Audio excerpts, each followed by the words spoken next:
Good morning all of you. Previous video લેક્ચરની અંદર આપણે રેન્ડમ ફંક્શન શું છે અને કેવી રીતે વર્ક કરે છે જોયું. ત્યાર પછી નેક્સ્ટ વન છે str2ul ફંક્શન. બરાબર, જોઈએ. Use full form of this function is string to unsigned long. String વેલ્યુને અનસાઇન્ડ લોંગ વેલ્યુમાં કન્વર્ટ કરવા માટે આ ફંક્શનનો યુઝ થાય છે. The use of this function is to convert string value into unsigned long integer value. બરાબર, જો અહીંયા સિન્ટેક્સ આપેલી છે unsigned long integer str2ul into bracket constant character, pointer variable છે str, પોઇન્ટર વેરિયેબલ છે p એન્ડ સાઇઝ. બરાબર, જો અહીંયા એક્ઝામ્પલ આપેલું છે. એક્ઝામ્પલની અંદર stdio.h, conio.h, stdlib.h, void main character બે પોઇન્ટર વેરિયેબલ લેવાના છે. જેવી રીતે અહીંયા સિન્ટેક્સની અંદર આપેલા છે એ જ રીતે મેં અહીંયા બે પોઇન્ટર વેરિયેબલ લીધા છે. એક છે str અને એક છે s. બરાબર, unsigned long n clr scr n equal to str2ul into bracket. જેવી રીતે અહીંયા આપેલું છે str, નેક્સ્ટ જે વેરિયેબલ આપણે લીધો છે pointer variable A, and third one છે સાઇઝ, મીન્સ કે સાઇઝ આપેલી છે. જેવી રીતે આપણે એરેની અંદર સાઇઝ સેટ કરીએ છીએ કોઈ પણ વેલ્યુ પાસ કરવા માટે, સેમ એ જ રીતે અહીંયા અનસાઇન્ડ લોંગ વેલ્યુ માટે સાઇઝ પાસ કરેલી છે. printf સ્ટ્રિંગ, આપણે જે સ્ટ્રિંગ ઇન્સર્ટ કરી છે એ લોંગ નંબર, મીન્સ કે લોંગ નંબરમાં કન્વર્ટ થઈને કેટલી શું આઉટપુટ આપણે મળે છે એ.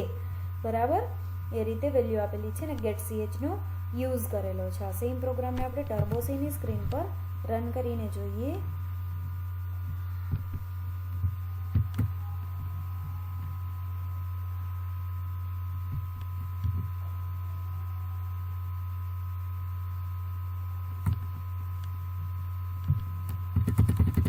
પહેલા તો કેરેક્ટરના બે pointer variable str equal to કોઈ પણ વેલ્યુ હું સેટ કરી દઉં છું. And next pointer variable unsigned long n. બરાબર, 10.h ની અત્યારે જરૂર નથી, જે વસ્તુની રિક્વાયરમેન્ટ નથી આપણે કાઢી નાખીએ.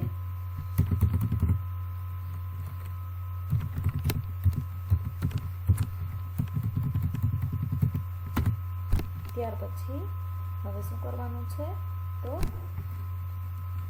n equal to str2ul into bracket str, next જે આર્ગ્યુમેન્ટ આપવાની છે, નેક્સ્ટ જે આપણે પોઇન્ટર વેરિયેબલ લીધો છે એનું એડ્રેસ પાસ કરવાનું છે, એન્ડ થર્ડ વન સાઇઝ આપવાનું છે.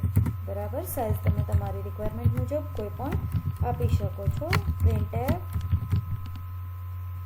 string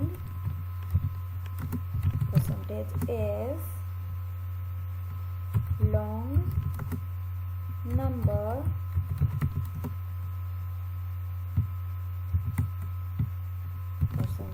%ul unsigned long, means કે ul ફોર્મેટ સ્પેસિફાયરનો યુઝ થશે. str and n બે વેલ્યુ પાસ કરી છે એન્ડ ગેટ નો યુઝ કર્યો છે. બરાબર, આ સેમ પ્રોગ્રામને આપણે રન કરીએ.